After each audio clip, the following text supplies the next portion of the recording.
Hi everyone, Jay Johnson here, Transgender Support. We're back.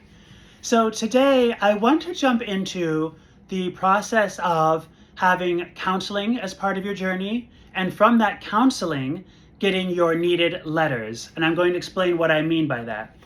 Before I dive into the process of counseling and letters, let me just say that the way that I'm doing this series so far is I'm trying to go back and think about what my own journey was and the steps I took in a certain order in order to get to where I am today. And my journey is still ongoing, so I'm continuing to write down those steps.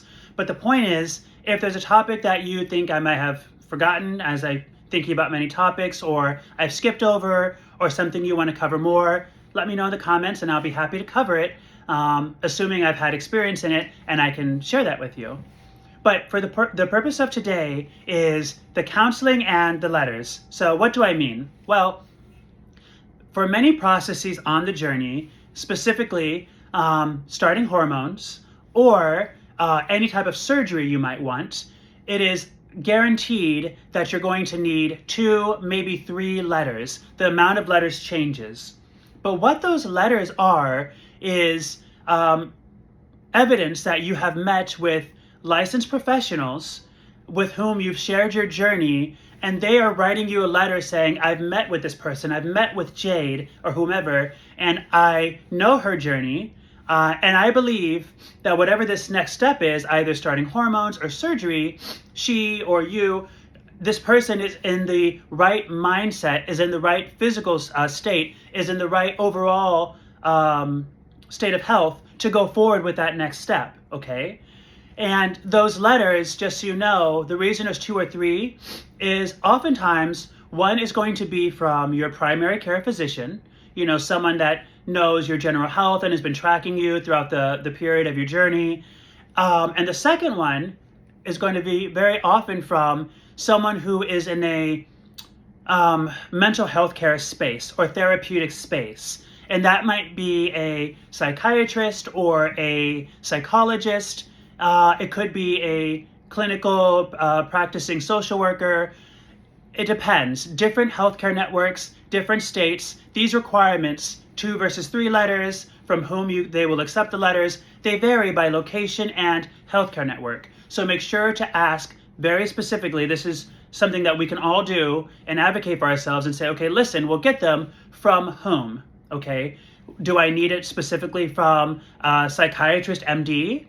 Is it okay if I talk to a psychologist, PhD, or PsyD? Those are the questions that you should ask when you're being told that you need these letters. Now, before I talk further about the letters, I do want to address something that is probably a little bit uneasy for some people, and maybe even frustrating or angering for some people.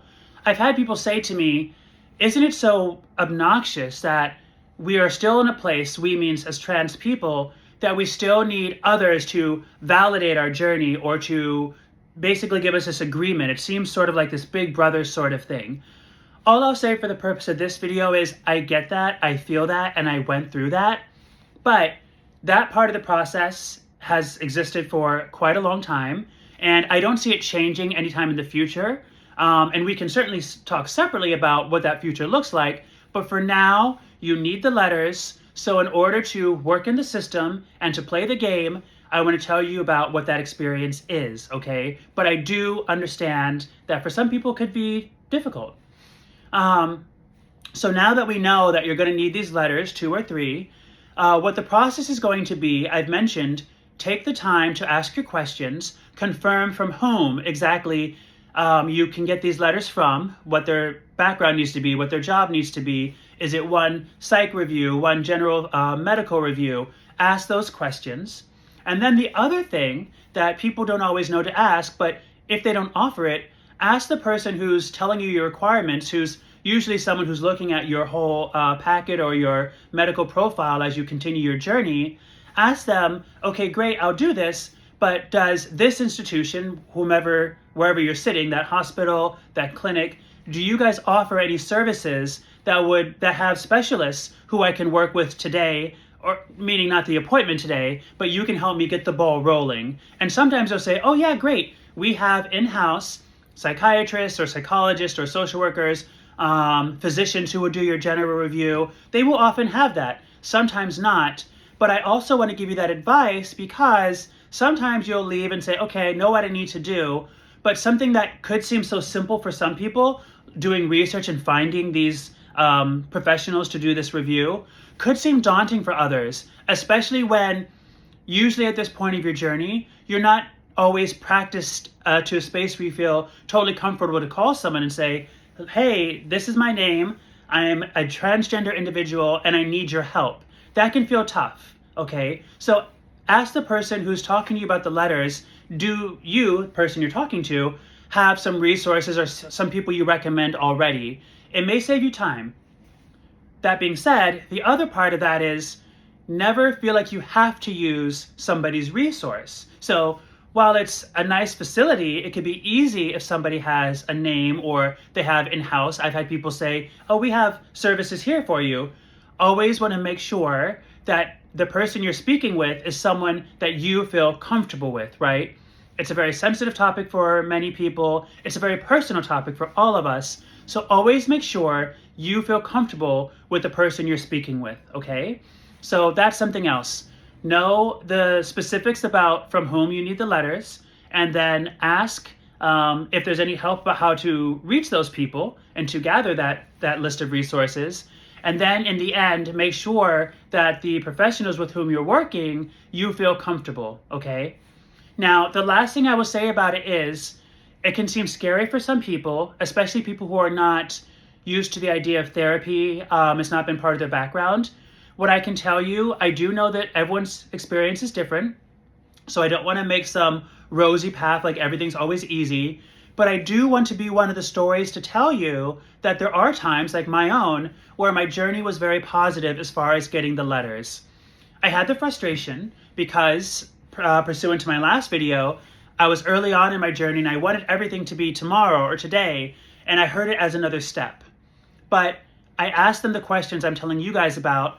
I got in contact with very compassionate and helpful people who specialize in this area, which very often means that they know what kind of questions you're going to come with, know what kind of questions you may not even ask. But the people with whom I was speaking really made it a conversation. And I said to myself, I'm going to go in, nothing contrived. I know my journey, I know my story, and I believe that if I'm truthful about it, they will hear that too, right? And I'm happy to say it was very positive. I got my letters and I was able to move to the next step, all right?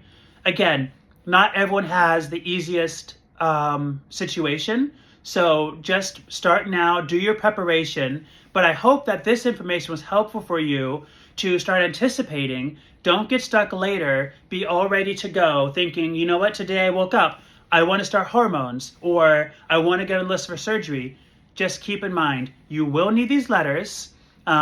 You will be told, depending on where you want to go, to either receive the hormonal treatment or the surgical treatment, if it's 2 or 3, and from whom, and then they can probably help you with finding those professionals. But it's your opportunity to ask more questions. Always make sure you're protecting yourself. Always make sure you're feeling safe, and always trying to, like I said the last video, doing what you can to take a very positive step forward, check in with yourself, and then see if it feels good, okay? So this is another area to practice that. I'm going to practice saying and being confident in my journey, I'm a transgender person, I need these letters, can you help me secure them, okay? We know that it can be a little bit challenging, we know that it can be strange, it's the process as of today, but I know you can do it, and I really just put myself out there, especially as we go more and more into the chapters and things start getting more personal. Please reach out with questions. There are others out there who understand you and have been through it, and we're here to help. With that, signing off, have a really, really wonderful, great day.